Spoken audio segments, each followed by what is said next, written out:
Good morning, students. Let's start new topic for today's discussion. We are doing chapter number 10 from business studies. Okay, and in the last video we had discussed about money market and its feature. Today we are going to discuss instrument of money. Okay, instruments of money market. Actually, I forgot to write market here. So it is instrument of money market. So there are mainly 5-6 instrument, but we are going to deal topic wise. First is call money. Okay, तो call money होता क्या है? ठीक है, तो the money borrowed or lent on demand for a short period which is generally 1 day.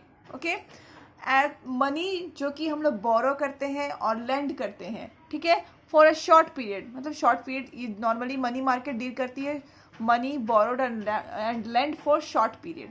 Okay, तो ये जो मनी मार्केट जो है, इसमें जितने भी इंस्ट्रूमेंट हैं जनरली सब सारे इंस्ट्रूमेंट ऑलमोस्ट आपको शॉर्ट टर्म के लिए या तो शॉर्ट पीरियड के लिए मनी बोरोड करती है और लेंड करती है. ओके, तो this is a call money, इसका नाम कॉल मनी है. एंड इसको ये बोरोड एंड लेंड करती है बहुत ही शॉर्ट पीरियड के लिए, कभी कभी तो generally for a 1 day. Okay, but इसमें हम लोग क्या देखते हैं, Sunday and holidays, other holidays, Sunday और जो जितने भी अदर हॉलीडेज है वो एक्सक्लूडेड होता है 1 डे में. सपोज किसी ने सैटरडे को मनी बोरो किया है तो उस जरूरी नहीं है उनको संडे को वापस करेंगे क्योंकि वो एक्सक्लूडेड होता है. That is he can return that on Monday. Okay, generally banks क्या करती हैं कि बैंक्स को हमेशा CRR stands for cash reserve ratio. Banks को हमेशा एक अमाउंट, CRR का मतलब होता है कि एक लिमिट या फिर एक रेशियो में बैंक को अपने पास लिक्विड मनी रखना पड़ता है. ये नियम है RBI का. ठीक है, तो बैंक के पास अगर CRR में कमी आ जाती है तो वो कॉल मनी के थ्रू बोरो कर लेती है. ओके, तो this call money is generally used by banks. Okay, तो कॉल मनी जनरली कौन यूज करती है? बैंक्स यूज करती है. एंड जैसे कोई भी बैंक्स क्या करती है, temporary shortage of money face करती है. अगर किसी भी बैंक को शॉर्टेज ऑफ मनी, अगर मनी उसके पास कम हो जाता है, जितना कि CRR उनको रखना चाहिए उतना से अगर वो कम हो जाता है तो वो क्या करते हैं, तुरंत दूसरे बैंक से बोरो कर लेते हैं through call money. Okay, call money generally क्या होता है, हम लोग इट इज़ अ मार्केट. देखो यहाँ पे मैंने लिखा है it is a market over telephone. ये टेलीफोन पे ही एक मार्केट है. वो लोग तुरंत दूसरे बैंक टेलीफोन करते हैं and they get the money demanded by them. Okay, and this is called call money. Okay, तो it is also called inter bank call money. इसका दूसरा नाम है, देखिए, inter bank call money. Call money का ही दूसरा नाम है inter bank call money. And it is a market over telephone. मतलब ये मार्केट है, टेलीफोन पे ही रहता है नॉर्मली. एंड जिनको भी चाहिए होता है दूसरे बैंक से वो क्या करते हैं, फोन करते हैं, तुरंत उसको ले लेते हैं. ओके, और जो इंटरेस्ट पे किया जाता है इस कॉल मनी को लेने के बाद, जो इंटरेस्ट पे किया जाता है उसको कॉल रेट बोला जाता है. ओके, इस मनी को लेने के बाद जो इंटरेस्ट पे किया जाता है उसको कॉल रेट बोला जाता है. अब ये कॉल रेट वैरी करता है, ठीक है, फ्रॉम 1 डे टू अनदर. मान लो आज का कॉल मनी का रेट अलग है तो कल का दूसरा हो जाएगा. यहाँ तक कि देखा गया है कि ये आवर टू आवर, मतलब घंटे के हिसाब से भी अलग अलग हो जाता है. जैसे मान लो अभी के सुबह से 12 घंटे, सुबह से 7 बजे से लेकर के 12 बजे तक अलग रेट चल रहा हो, फिर 12 बजे के बाद रेट चेंज हो जाता है, और या तो फिर 1 घंटा के बाद तुरंत रेट चेंज हो जाता है. ठीक है, तो ये सब ऐसे होती है. जनरली बैंक्स के बाद जो दूसरे इंस्टीट्यूशन जो कॉल मनी पे डिपेंडेंट होते हैं वैसे है इंश्योरेंस कंपनी, म्यूचुअल फंड, ठीक है, और भी बहुत सारे कंपनीज जो क्या है कॉल मनी पे डिपेंडेंट होते हैं. इसकी मेच्योरिटी पीरियड, आपको हर एक इंस्ट्रूमेंट की मेच्योरिटी पीरियड दी गई है. आपको उसको ठीक से पढ़ना है क्योंकि ऑब्जेक्टिव्स में मेच्योरिटी पीरियड जनरली आपसे पूछ दिया जाता है या तो फिर आपको केस स्टडी में भी दे दिया जाता है. ठीक है, तो इसकी जो मेच्योरिटी पीरियड है आर एक्सट्रीमली शॉर्ट. ठीक है, एक्सट्रीमली शॉर्ट है. इनफैक्ट ये तो जनरली 1 डे के लिए भी लिया जाता है, तो इसको आप बोल सकते हो इसका maturity period is very short. It can be even 1 day. Okay, तो इसमें तो यही इतना ही आपको पढ़ना है. एंड सेकेंडली हमें पढ़ना है सेकेंड जो है दैट इज ट्रेजरी बिल. हमारा सेकेंड जो इंस्ट्रूमेंट है वो है ट्रेजरी बिल. इसका दूसरा नाम है जीरो कूपन बॉन्ड. आपको अगर दूसरा नाम बताया जाता है किसी का, किसी भी इंस्ट्रूमेंट का, तो उसको आपको माइंड में रखना बहुत ही इंपॉर्टेंट है. जैसे यहाँ पे कॉल मनी का दूसरा नाम है इंटर बैंक कॉल मनी, वैसे ही यहाँ पे ट्रेजरी बिल का दूसरा नाम है zero coupon bond. Okay, this is generally issued by RBI. Treasury bill कौन इशू करता है? आरबीआई इशू करती है. ठीक है, जैसे मान लो सपोज गवर्नमेंट ऑफ इंडिया को पैसे की जगह जरूरत होती है तो वो क्या करती है? ट्रेजरी बिल इशू करती है. ठीक है, तो एक्चुअली ये जो आरबीआई है वो गवर्नमेंट ऑफ इंडिया के बिहाफ में ट्रेजरी बिल इशू करती है. I am repeating it again. अगर सपोज गवर्नमेंट ऑफ इंडिया को, ठीक है, पैसे की जरूरत होगी तो वो क्या इशू करेगी?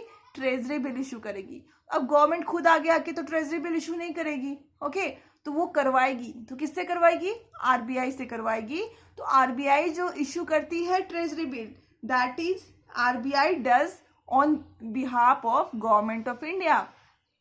आरबीआई जो इशू करती है वो गवर्नमेंट ऑफ इंडिया के बिहाफ में करती है. और जनरली ये शॉर्ट टर्म बोरोइंग्स होता है. गवर्नमेंट ऑफ इंडिया को जब शॉर्ट टर्म बोरोइंग्स की जरूरत होती है तभी ये ट्रेजरी बिल इशू करती है. एंड ये ट्रेजरी बिल को कैसे पैसा लेती है, एक्वायर कहाँ से उनके पास पैसा आता है? ये ट्रेजरी बिल को सेल करती है to banks and to general people. ठीक है, ट्रेजरी बिल को सेल किसको करती है? थर्ड पॉइंट में मैंने लिखा है sold to banks and general people. ठीक है, अब इसका हम लोग मेच्योरिटी पीरियड देख लेते हैं. इसका मेच्योरिटी पीरियड है 14 to 364 days. ओके, इसका मेच्योरिटी पीरियड है 14 to 364 days, मतलब 1 year. ओके, एंड दूसरी चीज ये है कि ये नेगोशिएबल इंस्ट्रूमेंट है.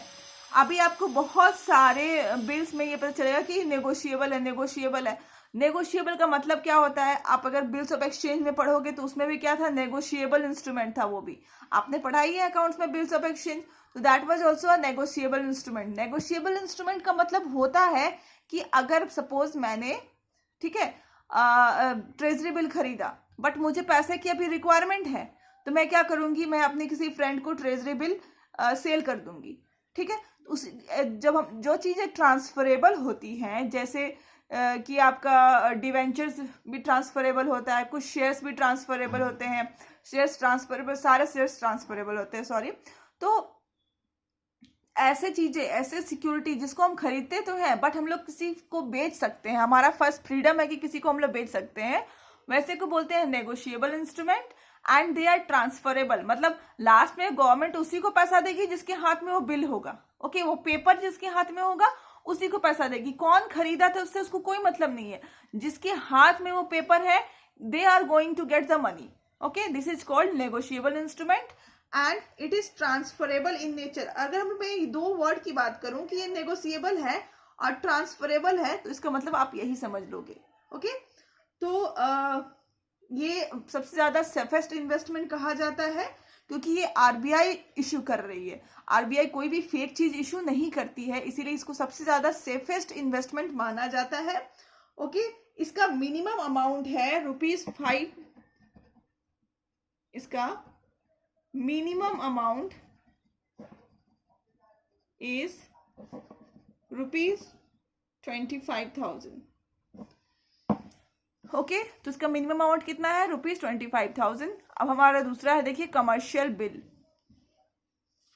ओके, कमर्शियल बिल किसको बोलते हैं? कमर्शियल बिल एक तरह से हमारा ट्रेड बिल भी है या फिर अकोमोडेशन बिल भी होता है. अपने आप ये वर्ड आपने पढ़ा हुआ है, ट्रेड बिल और अकोमोडेशन बिल. ठीक है, ये जनरली किसके लिए यूज होता है? जब एक बिजनेस फर्म, ठीक है, दूसरे बिजनेस फर्म को ट्रांसफर करता है तो उसको हम लोग बोलते हैं ट्रेड बिल या फिर अकोमोडेशन बिल. ओके, जैसे क्या होता है ना कि हम जितने भी परचेजेस होती हैं या सेल्स होती हैं, जरूरी नहीं हो सारा कैश परचेज या फिर कैश सेल्स हो. Okay, Many a times credit purchase and credit sales are also in a demand, but we don't know. Okay, तो जो बड़े बड़े बिजनेसमैन होते हैं वो सारा क्रेडिट में परचेज करते हैं, एंड क्रेडिट में अपने जो फॉर्म होते हैं, बिजनेस फॉर्म या सप्लायर्स हो गए उनसे वो नॉर्मली क्या करते हैं, क्रेडिट परचेज कर लेते हैं. ओके, तो ऐसे वो एक बिजनेस फॉर्म है और जिससे वो खरीद रहे हैं वो भी एक बिजनेस फॉर्म है. तो वैसे को वो लोग क्या करते हैं, बिल लिख करके दे देते हैं कि भैया आपसे मैंने क्या किया है, इतने सामान का बिल खरीदा है. This is called commercial bill, this is also called trade bill, this is also called accommodation bill. Okay, तो ये तीनों वर्ड्स आएंगी तो आपको समझ जाना है ये बिल है जो एक बिजनेस फॉर्म से दूसरे बिजनेस फॉर्म तक हम लोग क्या करते हैं, देते हैं, ट्रांसफर लिख करके देते हैं. For what, for credit purchase and sale. ठीक है, इसका मेच्योरिटी पीरियड नॉर्मली 90 डेज के लिए होता है. तो you have to remember the maturity period. Okay, maturity period आपको याद रखना है. ठीक है, इसको जिसके पास भी ये बिल होगा, आपने बिल्स ऑफ एक्सचेंज में पढ़ा था, जिसके पास भी बिल होता था वो लोग क्या कर सकते थे, बैंक से जाकर के डिस्काउंट करा सकते थे. तो उसी तरह से ये बिल को भी बैंक से जाकर डिस्काउंट करा सकते हैं. At the same time this is a negotiable and transferable instrument. Okay, ये नेगोशिएबल और ट्रांसफरेबल इंस्ट्रूमेंट है. इसका मतलब तो आप समझते हैं, इसका मतलब ये है कि जिसके हाथ में ये पेपर होगा उसी को क्या होगा, पैसा मिलेगा. ओके, तो यहाँ पर भी ड्रॉवर एंड ड्रॉवी, मेकर होते हैं बिल के. ठीक है, जैसे आपने बिल्स ऑफ एक्सचेंज में पढ़ा था, सेम सारा प्रोसेस इसमें वही होता है. बस आपको इसको लिखते समय बिल्स ऑफ एक्सचेंज वाली कहानी याद कर लेनी है. ओके, नेक्स्ट है हमारा कमर्शियल पेपर. ओके, इंडिया में कमर्शियल पेपर पहली बार इंट्रोड्यूस्ड हुआ था 1990 में. तो आपको ये याद रखना है, ये बहुत ही इंपॉर्टेंट है ऑब्जेक्टिव पॉइंट ऑफ व्यू से, कि इंडिया में आपको कमर्शियल पेपर कब इंट्रोड्यूस्ड हुआ था, दैट इज ऑन 1990. ओके, ये अनसेक्योर्ड प्रोमिसरी नोट्स है. ठीक है, अनसेक्योर्ड प्रोमिसरी नोट्स है, इशूड बाय पब्लिक और प्राइवेट सेक्टर. इसको कोई भी इशू कर सकती है, पब्लिक और प्राइवेट सेक्टर दोनों इशू कर सकती है. इसकी मेच्योरिटी पीरियड है 3 to 12 मंथ्स. ओके, देखो सबको 12 मंथ्स है, इसका मतलब ये क्या है, शॉर्ट टर्म है. ओके, अब उससे भी बड़ी इंपॉर्टेंट बात ये है कि जैसे कि ये अनसिक्योर्ड है, आप देख रहे हो एक पॉइंट है, मैंने यहाँ पे अनसिक्योर्ड लिखा है, यहाँ पर भी लिखा है अनसिक्योर्ड प्रोमिसरी नोट्स है. तो अनसिक्योर्ड है, इसलिए हमेशा रेपुटेड कंपनी जो होती है, जिस कंपनी की बहुत ज़्यादा मार्केट में इज्जत है, इसको हम लोग बोलते हैं रेपुटेड कंपनी. जैसे टाटा, बिरला, ओके, अंबानी ग्रुप्स, ये सारे रेपुटेड कंपनीज हैं जहाँ पे अगर वो अनसिक्योर्ड है, उसके बिना पे कोई भी सिक्योरिटी नहीं रखी गई है, तो भी आप श्योर होते हैं कि आपका पैसा वापस मिलेगा ही मिलेगा. तो ये अनसिक्योर्ड होता है, और अनसिक्योर्ड होने के कारण हमेशा इसको रेपुटेड कंपनी ही इशू करती है. ओके, और ये मेनली किस लिए, किस पर्पज से इशू होता है, ये मेनली इशू होता है फ्लोटेशन कॉस्ट को बेयर करने के लिए. फ्लोटेशन कॉस्ट मतलब आप कोई भी डेप्ट एक्वायर करते हैं, सपोज इशू ऑफ शेयर से ही आप अपने सारे डेप्ट एक्वायर कर रहे हैं, तो कैपिटल एक्वायर कर रहे हैं, सॉरी, तो उसमें क्या होता है कि आपको प्रोस्पेक्टस बनवानी पड़ेगी. मतलब जो भी एक्सपेंसेस, खर्चे आएंगी शुरुआत में, उसको हम लोग बोलते हैं फ्लोटेशन कॉस्ट. ओके, तो उसको बेयर करने के लिए कमर्शियल पेपर का यूज होता है. इसका दूसरा नाम है, जैसे कि ये फ्लोटेशन कॉस्ट को बेयर करने के लिए इसका यूज होता है, इसीलिए इसका दूसरा नाम है ब्रिज फाइनेंसिंग. ओके, इसलिए इसको क्या बोलते हैं, ब्रिज फाइनेंसिंग भी बोलते हैं. ओके, इसको ब्रिज फाइनेंसिंग भी बोलते हैं. मैं बार बार ये सब नाम रिपीट, इसको जो चीजों को मैं बार बार रिपीट करती हूँ, समझ जाना कि इंपॉर्टेंट होता है. ओके, इसमें मेनली कौन कौन से कमर्शियल बैंक्स जो होते हैं वो मेन इन्वेस्टर्स होते हैं, और जो म्यूचुअल फंड्स जो आप लोग सुन रखे हैं वो कमर्शियल पेपर्स के मेन इन्वेस्टर्स होते हैं. ओके, अब हमारा लास्ट इंस्ट्रूमेंट है सीडी. इसको शॉर्ट फॉर्म में सीडी भी बोला जाता है, that is certificate of deposit. Okay, it is a time और deposit which can be sold in secondary market. ये टाइम और डिपॉजिट है, इसको टाइम डिपॉजिट भी बोलते हैं, जो कि हम लोग सेकेंडरी मार्केट में भी इसको सेल कर सकते हैं. सबसे इंपॉर्टेंट बात इसकी ये है कि only banks can issue CD. This is very important point. Okay, only banks can issue CD. हमेशा सिर्फ क्या होता है, बैंक ही इशू करते हैं सीडी को, ठीक है। It is a bearer certificate और document of a title. It is also a negotiable instrument and can be transferred easily. Negotiable instrument है मतलब कि हम लोग इसको दूसरे को बेच भी सकते हैं। सपोज मैंने खरीदा, मेरे पास पैसे की अभी मुझे बहुत ही ज्यादा जरूरत है, तो मैं किसी अपने फ्रेंड को दे दूंगी या किसी को भी दे दूंगी जो मुझे पैसा देने के लिए तैयार होगा, ठीक है। तो इसलिए ये नेगोशिएबल इंस्ट्रूमेंट है, और जो भी सर्टिफिकेट पकड़ता है हाथ में, लास्ट में उसी को पैसा मिलती है, ठीक है। तो जिसके हाथ में सर्टिफिकेट है, पैसा उसी को मिलने वाला है। इसका मेच्योरिटी पीरियड है 91 डेज टू 1 ईयर। ओके, इसका मेच्योरिटी पीरियड कब है? 91 days to 1 year. Okay, so for the today's topic we have done, we have discussed all the instrument of money market. In the next video we will discuss capital market. Till then, keep safe, keep learning. Okay, thank you.